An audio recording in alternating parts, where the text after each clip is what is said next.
Any general update on Steph? Any prognosis at all? Just day to day. He'll get an MRI tomorrow. Did you talk to him? Just what was? Yeah, I talked to him at halftime. Just, he's obviously crushed, but the guys picked him up and played a great game, and obviously we're all concerned about Steph, but it's part of the game. You just guys get hurt and you move on. Our guys did a great job of moving on and getting a great win. 48 hours after a Game 7 road win. It's an amazing group of guys. These guys they compete and they're together. We've been the best defense in the league since the Jimmy trade, and that's what's keeping us afloat right now. What's the message to the group when you find out Steph's out? I didn't say anything. They, by the time we got into halftime into the locker room, Steph was already in there with an ice bag on his hamstring, and the guys already knew, and we didn't say anything. I just told Gary he'd start for Steph, and we talked about the plan for the second half. What can you say just about Buddy Hield's full court, two-way, defensive stopper, shooting, whatever you want to call him? Yeah. How would you describe that game by Buddy? Buddy was following up that amazing Game 7. He was just crucial for us tonight. I think he started out the game 0 for 7, and we needed every one of his 24 points. With Steph out, we had very, very few options offensively, and the guys did a really good job of just defending and trying to run off misses so we could get the offense going before they could set up their defense. Not that it was a great transition game for us. I mean, we only had 6 fast break points, but when you're defending like that, you always have a chance. And some guys hit some big shots. Buddy's 3, Gary's 3. Jimmy had a bucket in that stretch where they cut it to, I think, 8 or so. So we did what we had to do. Great defense and, just kind of hang on in that fourth quarter. What was Draymond doing just defensively? It seemed like he was everywhere all the time. Was there something particularly special about his effort tonight? Well, Draymond was doing what Draymond's been doing for 13 years, for how many years he's been in this league. He's the best defensive player I've ever seen in my life. He was everywhere. He was guarding everyone. He just has a way of helping every single teammate by being in the right spot and thwarting different advantages that the opponent has. And he makes our defense go. He makes the game much easier for all of the other guys. Hamstrings are particularly tricky to play through. Are you kind of operating under the assumption, game planning under the assumption over the next 24 hours that he probably won't be out there game 2? Yeah. We're definitely game planning for him to not be available on Thursday, but we don't know yet. Yeah. But with a hamstring, it's hard to imagine that he would play Thursday. What's kind of I know it's early and you'll have a day to really think about it, but as you reset the series without him, how do you find enough scoring? We have to talk about that. We're going to give the players the day off tomorrow. Nothing, no film. They need a day. These games have been every other day. We're flying all the way across the country. Our guys are tired and they need a rest. They need the day. So the coaches will meet tomorrow and we'll figure out our plan for Thursday.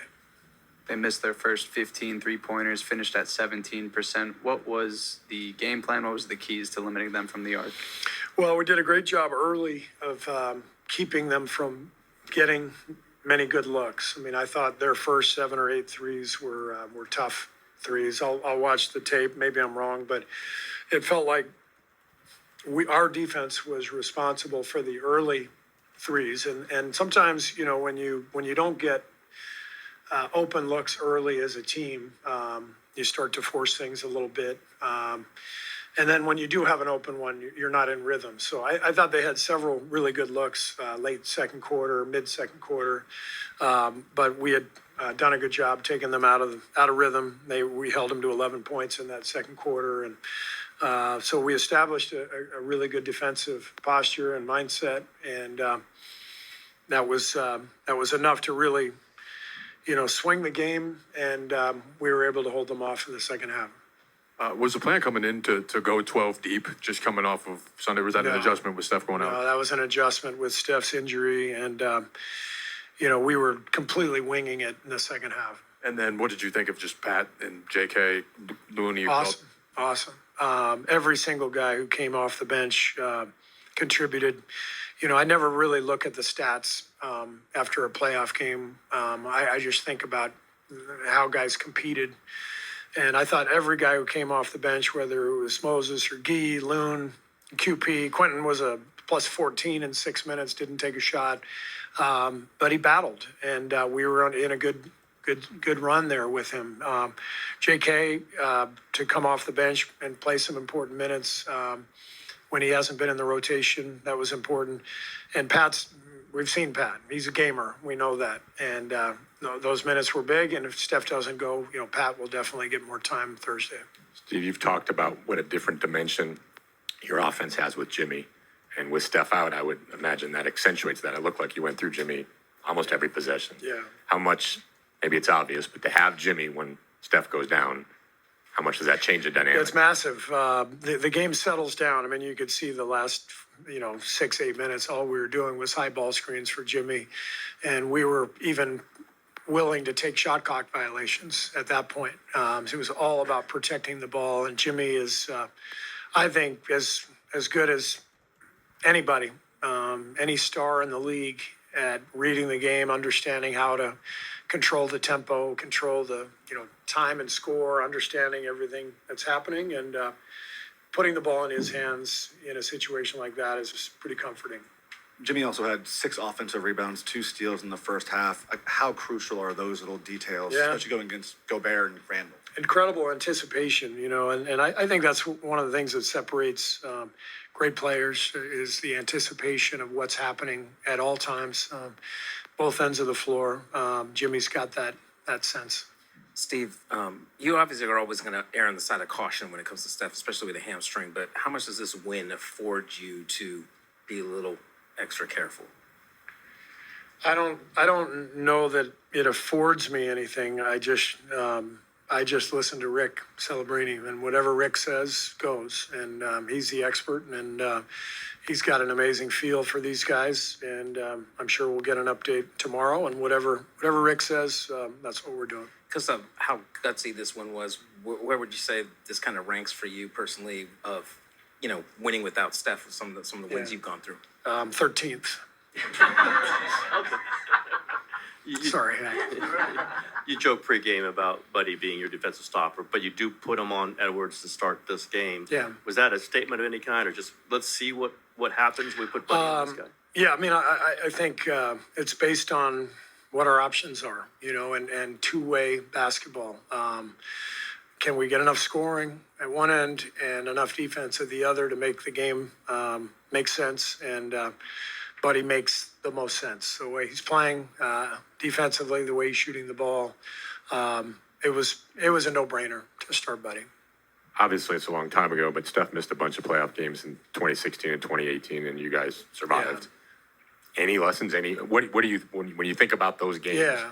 what do you take from that, or what does it matter at all? Well, I think, the difference at that time, we had an all-time NBA roster, so those days we were well-equipped to handle, the loss of Steph. When you can bring Sean Livingston and Andre Iguodala into the game to back up or take Steph's minutes, you're in pretty good shape.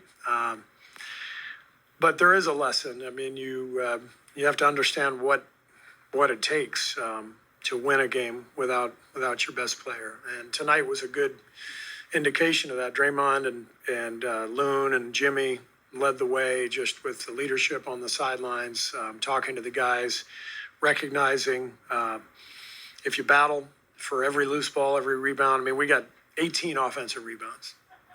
We out-rebounded them 51-41. Their guys are all 6 inches taller than all of our guys, so it's about the intensity, the heart, the fight.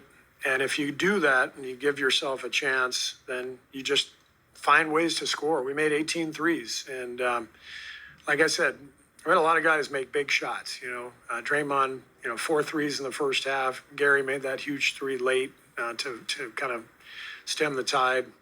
So it's about defending, taking care of the ball, and just finding ways to score. Raymond is ready. Thank you. Thank you.